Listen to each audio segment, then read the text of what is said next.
주님과 만나는 가정예배, 주만 예배의 시간입니다.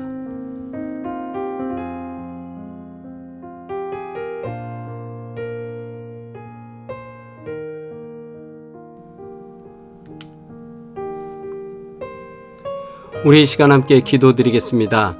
2022년을 하나님의 뜻과 하나님의 의지에 우리가 온전히 맡겨드리며 하나님과 동행하는 삶을 살기를 원합니다.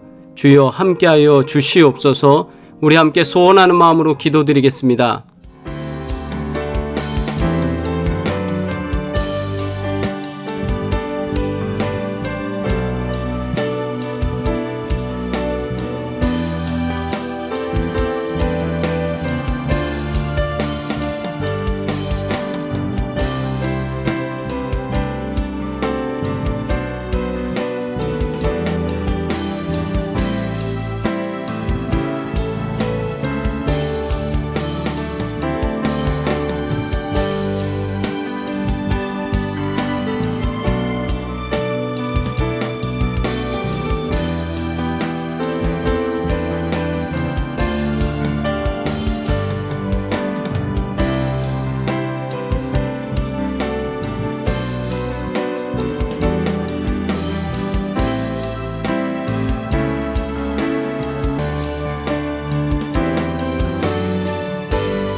내 길을 여호와께 맡기라. 그를 의지하면 그가 이루시고 내 의를 빛같이 나타내시며 내 공의를 정오의 빛같이 하시리로다. 아멘. 공동기도 드리겠습니다. 우리의 인생을 주관하시는 창조주 하나님, 주님의 섭리와 이끄시는 은혜에 감사드립니다. 우리의 길을 이끄시는 주님께서 평안과 행복한 삶으로 이끄시고 함께하여 주시옵소서. 사랑과 화평이 가득한 삶이 되게 하시고 언제나 주와 함께 살게 하옵소서. 예수 그리스도의 이름으로 기도합니다. 아멘. 온 가족이 주님과 만나는 가정예배, 주만 예배의 시간입니다. 오늘도 걸어가신 주님께서 우리와 동행하시며 이 한 해 가정예배 드릴 때 하나님께서 복되게 역사하시는 귀한 은혜가 역사되기를 주의 이름으로 축원합니다. 찬송가 425장 주님의 뜻을 이루소서 찬양드리겠습니다.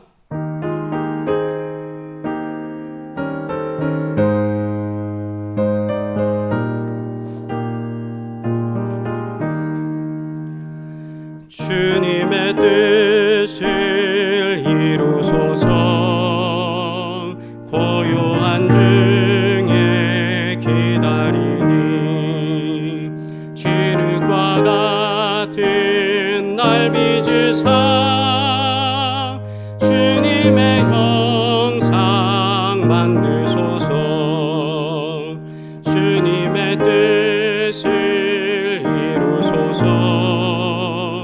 주님 발 앞에 엎드리니 나의 맘속을 살피시사 눈보다 희게 하옵소서. 주님의 뜻을 이루소서. 병들어 몸이 피곤할 때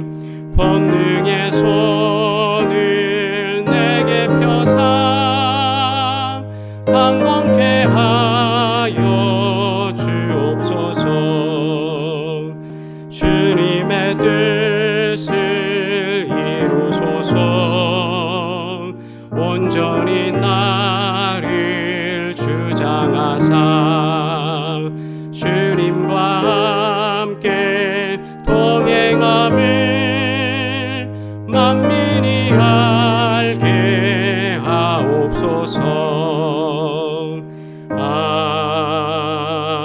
아멘. 주님의 기도 드립니다. 하늘에 계신 우리 아버지여, 이름이 거룩히 여김을 받으시오며 나라가 임하시오며 뜻이 하늘에서 이루어진 것 같이 땅에서도 이루어지이다.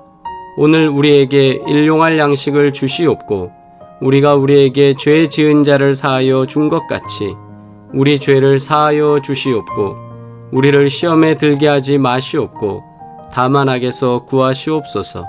나라와 권세와 영광이 아버지께 영원히 있사옵나이다. 아멘.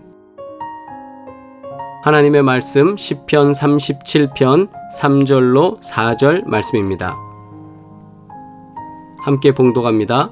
여호와를 의뢰하고 선을 행하라. 땅에 머무는 동안 그의 성실을 먹을거리로 삼을지어다. 또 여호와를 기뻐하라. 그가 내 마음의 소원을 내게 이루어 주시리로다. 아멘. 할렐루야. 하나님의 말씀 나누겠습니다. 오늘 시편 37편의 말씀을 통해서 하나님께서 우리 삶 가운데 어떠한 이야기를 또 어떠한 삶을 원하시는지 우리가 함께 나누겠고요. 기독교 대한감리회의 역사와 자료에 대해서 이번에 평신도 교육 자료집이 하나 좋은 게 나왔습니다. 그래서 그 자료에 나오는 내용을 참고해서 여러분들과 함께 말씀을 나누면서 하나님께서 어떻게 역사를 주관하시는지 또 하나님께서 우리를 어떻게 인도하실지 우리가 함께 말씀을 통해 은혜 받는 시간 갖도록 하겠습니다. 한국 감리교회가 이 땅에 전파된 것은 사람의 계획이 아니라 하나님께서 이미 택정하시고 계획하신 섭리대로 진행되었다는 사실을 우리는 잘 알게 됩니다. 1882년에 한미수호 조약이 체결되게 됩니다. 한국과 미국 사이에 맺게 된 조약인데요. 이걸 바탕으로 해서 1883년 5월에 우리 주한 미국 공사로 푸트라는 분이 부임합니다. 그리고 한국 측에서도 민혁익이라는 분을 중심으로 보빙사절단이라고 해서 미국으로 우리 외교사절단을 파견하게 됩니다. 이 파견하는 내용은 이렇습니다. 양국 외교 관계를 확인하고 미국의 정치, 사회, 문화, 그리고 또 교육 여러 가지 사회 전반에 대한 시찰을 하고 그 다음에 미국의 발전된 문화를 어떻게 조선 사회가 받아들일 것인지 그것을 이렇게 하려고 외교하면서 이렇게 가게 되는 건데요. 이 보빙사절단이 샌프란시스코까지 배를 타고 이동합니다. 그리고 샌프란시스코에선 워싱턴까지는 기차를 통해서 이동하기로 되어져 있습니다. 그래서 이 일행이 샌프란시스코에 도착했을 때 이제 뭐 낯선 사람들 아닙니까? 이방인들이 한복을 입고 이렇게 이제 도착을 해서 또 생김새나 모든 것들이 뭐 양복을 입었다 해도 그 모양 그렇잖아요. 그래서 그렇게 이제 한국에서 간 사절단들이 이제 샌프란시스코에 도착을 해서 기차를 옮겨 타고 이렇게 가는 과정에 볼티모어에서 목회를 하시는 30대 후반의 가우처라는 목사님이 감리교 목사님인데 이 목사님이 동양 지역 선교에 대한 관심이 있었는데 동양 사람들이 온 걸 보고 굉장히 궁금했던 거예요. 도대체 이 사람들이 어디서 왔을까? 또 이 사람들이 무슨 말을 쓰고 뭐 다양한 거죠. 그래서 이제 그 가우처 박사가 이제 사절단 단장인 민혁이한테 물어보는 거예요. 어떻게 온 거냐? 그랬더니 민혁이 단장이 그 기차 내에서 그런저런 얘기를 하게 된 겁니다. 교육 분야에서 미국의 도움을 좀 받고 싶다. 그리고 의료에 대해서는 어떻게 되는지 모르겠지만 이런 것에 대한 이제 소위 개인적 만남이 이루어지게 되고 그래서 1883년 11월에는 자신이 속한 미 감리교회 해외 선교부에 선교비 $2,000를 헌금하게 됩니다. 그러면서 가우처 박사가 $2,000를 헌금하면서 우리 선교부에서 한국에 대한 선교를 해주시면 좋겠습니다. 그래서 해외 선교위원회가 가우처 박사의 $2,000 그리고 선교회에서의 3,000불, 도합 5,000불의 헌금을 통해서 한국 선교를 준비하게 됩니다. 그래서 한국 선교를 할 때 어디가 제일 좋을까? 할 때 동양, 그래서 한국과 중국, 그리고 일본, 이렇게 해서 동양 쪽을 책임지고 있던 선교 기지가 어디였냐면 당시에 일본이었습니다. 그래서 일본 주재 선교부에다가 이것을 헌금을 송금하면서 거기에서 담당하고 있는 분한테 이제 한국 선교에 대한 어떤 전략적인 준비를 하면 좋겠다. 이런 일이 이제 벌어지게 됩니다. 그래서 그 일본에서 사역을 하고 계시는 맥클레이 선교사가 이 소식을 받고 이제 한국 선교를 준비하고 있던 차에 너무 잘 된 거예요. 그래서 이제 한국 선교를 본격적으로 준비하게 되는데 맥클레이가 1896년에 나중에 회고문을 쓴 것에 보면 가우처 박사의 편지를 받는 순간 오랫동안 간직해왔던 소망이 이루어졌습니다.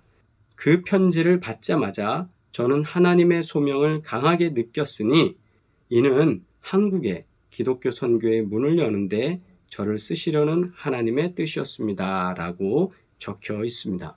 맥클레이 선교사는 이미 한국과 또 깊은 관련이 있었습니다. 1848년에 자신이 사역을 하기 위해서 중국에 도착했을 때 그때 남파당에서 구조된 한국인 선원들을 만나게 됐어요. 그래서 한국이라는 곳이 있구나. 그리고 거기에 선교를 하면 좋겠다.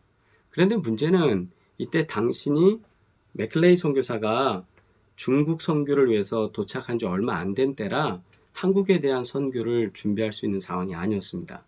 그렇게 해서 시간이 흐르고 흘렀는데 하나님께서는 1883년이 됐을 때 이 일을 진행하기 시작하셨고 일본에 있는 맥클레이 선교사한테 하나님께서는 다시 이 일을 할 수 있도록 길을 열어주셨어요. 1883년 5월에 미국의 사절단이 갔지 않습니까?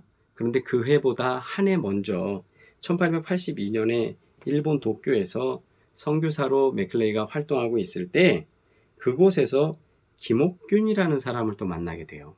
그래서 김옥균과 김옥균 주변에 있는 사람들이 맥클레이 선교사를 찾아와서 영어를 배우고 싶습니다 라고 합니다. 그래서 맥클레이 선교사가 직접 할 수 없어서 맥클레이 선교사의 부인이 김옥균과 그 일행들에게 영어를 가르치는 일이 또 있었습니다. 이와는 별개로 1884년에 우리 한국인 이수정이라는 분이 감리교 교리서인 이미교회 문답을 전도인을 통해서 받게 됩니다. 그리고 1883년 말에 미 감리회 해외 선교위원회에서 한국 선교를 결정했을 때 이미 한국에는 감리교 선교를 위한 여러 가지 루트들이 형성되어지고 만들어지고 있었어요. 이미 맥클레이 선교사를 통해서 1848년에 중국에서 한국인 선원을 만나는 그런 짧은 경험이 있었지 않습니까? 그리고 37년이 지난 다음에 맥클레이 선교사를 통해서 한국 선교 개척을 위한 문이 열렸습니다. 1883년 당시 미국 교회는 로스와 루미스를 통해서 만주와 일본에서 이루어지는 한국인 개종 이야기와 성경 번역 사업에 대한 정보를 접수하고 있었고요. 또한 한국의 마게도니아인으로 불려진 우리 이수정이 미국 교회에 보낸 선교사 파송 요청 편지도 한국 선교에 대한 관심을 불러일으키고 있었습니다.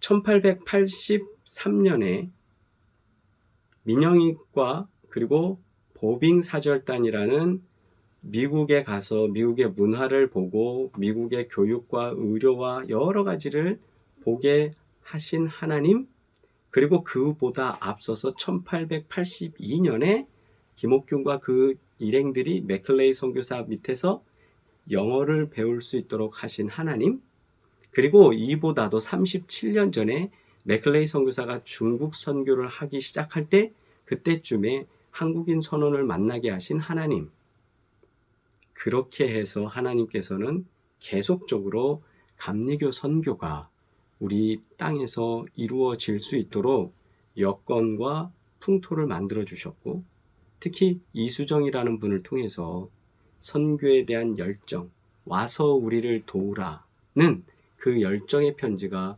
미국으로 갈 수 있도록 길을 열어 놓으셨습니다. 그러니까 다채로운 채널로 한국 선교를 할 수 있도록 계속 이것저것 준비하신 분이 하나님이셔요. 많은 사람들은 이렇게 얘기합니다. 우연한 역사라고 말입니다. 우연히 뭔가가 이루어지는 것이다 라고 얘기를 하지만, 그러나 그 역사를 가만히 되짚어 보면 하나님의 섭리와 계획이 아주 디테일하게, 아주 세밀하게 있었다는 것을 구체적으로 발견하게 됩니다. 오늘 말씀, 여호와를 의뢰하고 선을 행하라. 땅에 머무는 동안 그의 성실을 먹을거리로 삼을지어다. 또 여호와를 기뻐하라. 그가 내 마음의 소원을 내게 이루어 주시리로다. 아멘. 오늘 시편의 말씀을 통해서 우리 삶 가운데 도우시는 하나님을 시편 기자는 찬양하고 있습니다. 인생을 살면서 하나님께서는 우리를 도우신다. 그런데 어떤 하나님이신가? 첫 번째, 하나님의 성실을 신뢰하라 라는 겁니다. 3절 말씀에 여호와를 의뢰하고 선을 행하라. 땅에 머무는 동안, 너가 땅에 사는 동안 그의 성실을 먹을거리로 삼을지어다. 이렇게 노래하고 있습니다. 그 1절과 2절 말씀에 보면 우리는 악을 행하는 자들로 인해 불평할 때가 많습니다. 또 불의를 행하는 자들에 대해 하나님께서 살아계시다면 저와 같은 사람을 왜 벌하지 않습니까? 라고 우리는 질문하기도 합니다. 그리고 우리 마음속에는 그런 사람들에 대해서 저주하는 마음도 갖고 있습니다. 그런데 참 재밌습니다. 하나님은 성실하시고 하나님은 공의를 행하셔서 저들이 회개하고 돌아올 때까지 기다리십니다. 끝까지 기다리시고 참으시며 용서할 준비를 하고 계십니다. 그러나 결국 그들이 돌아오지 않았을 때 하나님께서는 그들 가운데 철저하게 준비하신 대로 행하시는 것을 우리는 역사를 통해 발견하고 있습니다. 마치 37년 전에 한국인 어부를 만나게 하시고 그 다음에 37년이 지나서 하나님이 조선에 선교할 수 있는 길을 여신 것처럼 하나님은 우리에게 성실하게 신뢰할 만하게 그렇게 일하고 계시다는 사실입니다. 두 번째로 하나님은 우리의 소원을 이루어 주십니다. 4절 말씀, 여호와를 기뻐하라. 그가 내 마음의 소원을 내게 이루어 주시리로다. 아멘. 기도는 놀라운 힘이 있습니다. 기대하고 기대하며 기다리니 하나님께서는 분명히 그 기도에 응답해 주셨습니다. 김옥균을 통해서도, 이수정을 통해서도, 그리고 하나님께서는 민혁익을 통해서도 역사에 어떤 판단이 있고, 그리고 또 역사가 어떻게 그들을 이쪽이냐 저쪽이냐에 따라서 평가하는 것은 달리할 수 있겠지만 하나님은 그들을 사용하셔서 복음이 들어올 수 있도록, 감리교회가 세워질 수 있도록 하나님은 역사하셨습니다. 하나님은 오늘도 우리를 통해서 하나님의 소원을 이루실 줄 믿습니다. 하나님께서 기독교 대한감리회라는 우리 감리교회를 조선 땅에 세우셔서 지금까지 올 수 있도록 하신 것처럼 하나님은 그 세밀하신 계획으로 우리의 역사의 주인공이 되시고 우리의 역사를 이끌어 나가실 줄 믿습니다. 한국 감리교회가 이 땅에 전해진 것은 인간의 계획이 아니었습니다. 가우초 목사가 기차 안에서 낯선 이방인 보빙 사절단 일행을 만난 것, 그리고 맥클레이 선교사의 마음에 한국 선교를 주신 것, 그리고 맥클레이의 내한으로 선교가 이루어졌고 이 땅에 정말 복음의 선교와 사회 개혁의 역사가 이루어졌다는 것, 이거는 그저 한 사람이 계획하고 주관했을 때 되는 일이 아니라 우리가 마음으로 기대하고 기대하며 기다릴 때 하나님이 그 때를 타서 역사하신 줄 믿습니다. 미 감리교회가 해외 선교위원회로부터 한국 선교 결정을 이루기 전부터 하나님은 여러 사람들을 통해서 한국 선교를 계획하고 계셨습니다. 우리는 이렇게 일하시는 하나님께서 2022년에도 우리 가운데 역사하시기를 기대하고 기도하며 기다리시기를 주의 이름으로 축복합니다. 그럴 때 하나님께서는 이 놀라운 일들 속에 개입하시고 우리로 하여금 하나님을 더더욱 찬양할 수 있도록 이 한 해 이끄시고 역사하실 줄 믿습니다. 기도드리겠습니다. 거룩하신 아버지 하나님, 우리를 도우시니 감사합니다. 우리 삶에 날마다 복된 증거들만 있게 하여 주시고 주님을 신뢰하며 성실하신 주님과 살아갈 수 있도록 우리 삶을 주관하여 주시옵소서.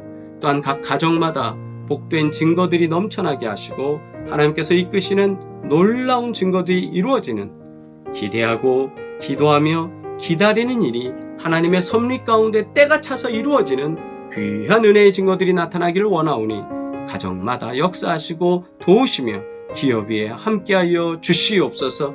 이제는 우리를 권하신 예수 그리스도의 은혜와 하나님 아버지의 끝없는 사랑과 성령의 교통하시고 인도하시며 함께하시는 그 증거들이 신뢰하고 신뢰하며 주님을 바라보는 사랑하는 주의 백성들 가운데 이제부터 영원토록 함께하시기를 간절히 축원하옵나이다. 아멘. 우리 채팅으로 인사 나누시겠습니다. 평안하시기를 바랍니다. 오늘도 우리가 치유와 회복을 위하여 기도합니다. 하나님, 치매, 고혈압, 당뇨, 파킨슨, 뇌혈관, 퇴행성 질환 등등 하나님 치유하여 주시옵소서.